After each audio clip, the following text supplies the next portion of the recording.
Hello YouTube, my name is Ryan. This is my first time making a video. Anyways, I use YouTube a lot for trying to fix things or do things myself, and I thought, you know what, it'd be nice to give back since I use it all the time, especially on something that I love and that I know a little bit about, and that is boats. I love boating. I go boating all the time. I am often asked by my friends and family members when it comes to purchasing a boat what they need to look for, what type of boat they need, and so I'm going to be discussing a little bit about that. I am by no means a professional. I just love it and I know a little bit about it, so take it at face value. But here we go. So when buying a boat, there's different types of boats. Some are very specific, and some can be used for a number of activities. The type of boats that I am particularly interested in are those that are used for wakeboarding, wake surfing, kneeboarding, and tubing. So family fun or fun with your friends. There's two different types of boats that I like in particular, and that's the V-Drive and an inboard boat. So these types of boats, the reason I like them the most is because when you're on the back swim platform with your family or friends and they jump off, your propeller sits underneath the boat. So you're not going to hit your ankle on it. It's not going to harm you at all. The V-Drive has the engine that sits in the back. It has your transmission that's connected to it with your transfer case. Your drive shaft, which is a big round, usually it's a silver color, rod that comes out of the transmission here, or your transfer case, goes through the bottom of the boat, and it's connected to a unit that holds it in place, and then it has a propeller here. So, and it also has your rudder right behind it. The V-Drive or the inboard boats typically have these, which are called tracking fins, and I'll discuss that in a minute. But the inboard boats have the engine in the front, or in the middle here, and right behind that you have your transmission transfer case with your drive shaft coming out, and then your propeller that's still underneath the boat. The main difference between these two has to come with seating arrangement and then weight displacement. So in a V-Drive, the weight is typically in the back, which makes a better wake when you're wakeboarding or wake surfing, because it has a tendency to want to keep the front of the boat up a little bit more.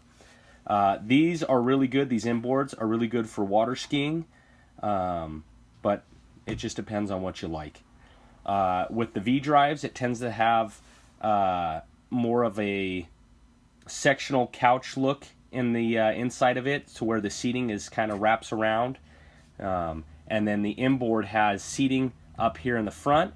It has a cover that goes over the engine here, and then seating right behind here. So it does not have seating on the sides.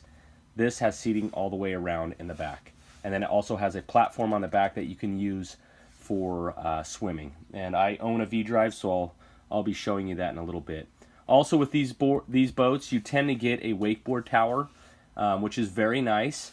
The rope connects on the very top, and it makes it to where when you're wakeboarding and you jump, the rope isn't trying to pull you down. Also, it helps pull wakeboarders and wake surfers up out of the water.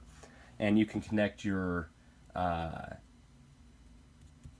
wakeboard racks up here to put your wakeboards and your wake surf boards and your skis or whatever you want to put, and also speakers.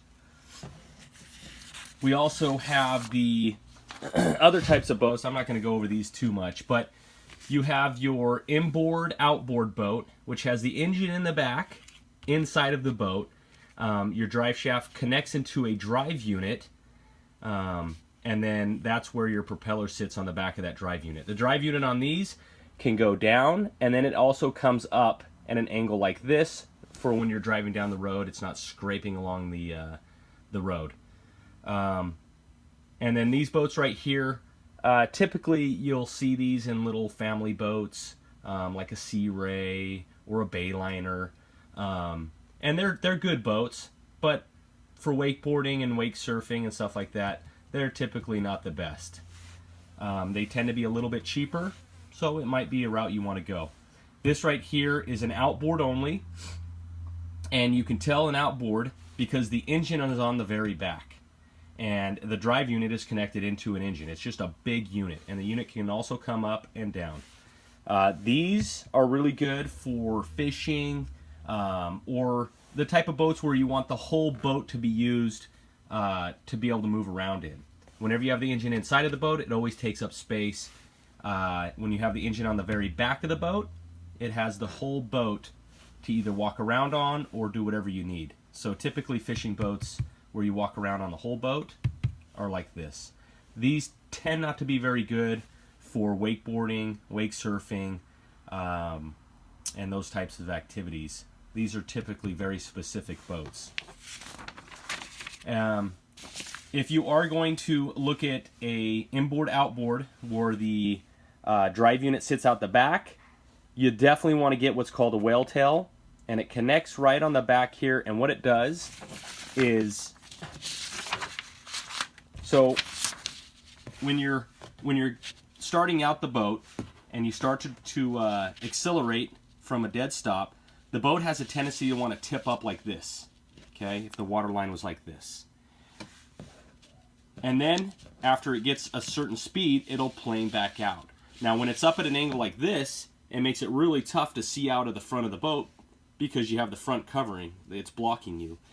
With an inboard only, which is the V-drive and the inboard, these have a tendency to plane very quickly, and the front of the boat doesn't come up as high, just based on where the propeller sits and the way the boat is situated. With the inboard outboard, which has the unit that comes out the back of the boat, if you do not have that whale tail right there, what'll happen is when you're pulling a wakeboarder or a skier, it'll come up like this, and then it'll kind of stay like that. It kind of messes up the wake, and it also makes it really tough to see. You want to have as much of the boat in the water as you can. So that's what the whale tail does, is it'll cause it to plane back down, and it won't bring the front of the boat up as much. There's also a couple other things you need to look at. When I was talking about the V-drive and the inboard, they have these things called tracking fins on them. The inboard outboard do not have the tracking fins typically. And these tracking fins, what it does is when your boat is going in a straight line down the water and you're pulling a wakeboarder, say the wakeboarder's coming out here to the side here, okay, that's going to want to take the boat, the back of the boat, and twist it like this. Well, now your straight line is off, and it's kind of messing everything up. The tracking fins keep the boat in a straight line so that it continues in that line, even though you have a wakeboarder that's pulling this way or this way. And I love having tracking fins on my boat, and I would highly suggest them. When buying a boat, you also need to consider things called the freeboard. The freeboard is the distance from the water to the top of the boat. That's very important. If you have a low freeboard, you can't weight your boat very much if you want to do wake surfing, because then the water line will be right there, and now you're getting dangerous and possibly going to sink your boat.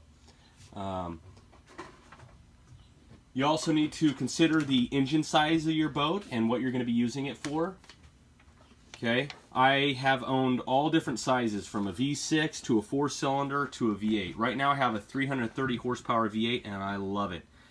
Prior to this, I had a 3.0 liter 4-cylinder in my previous boat, and if we were just cruising, it didn't use very much gas. But if we used it for towing things, it sucked up the gas just as bad as my V8 because we had to run it twice as hard.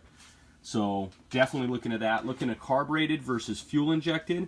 I love my fuel injected V8 right now. My previous one was a carbureted engine and I had to rebuild it. It had several issues. But you can have a carbureted engine and it can run forever and have no issues. You want to look at what you want in a boat. Do you want an open bow or do you want a closed bow? An open bow is going to have seating up in the front area here. A closed bow is not going to have seating up here. It's just going to have seating back here. And then the seating arrangement. Do you want the seating to look like this? This is a V-Drive where you have seating all the way around, where it looks kind of like a sectional couch. Here's your driver's seat. If there's other seating arrangements where you have a single seat here, here, and then a bench back here, or a single seat here, here, here, and then the front of the bow.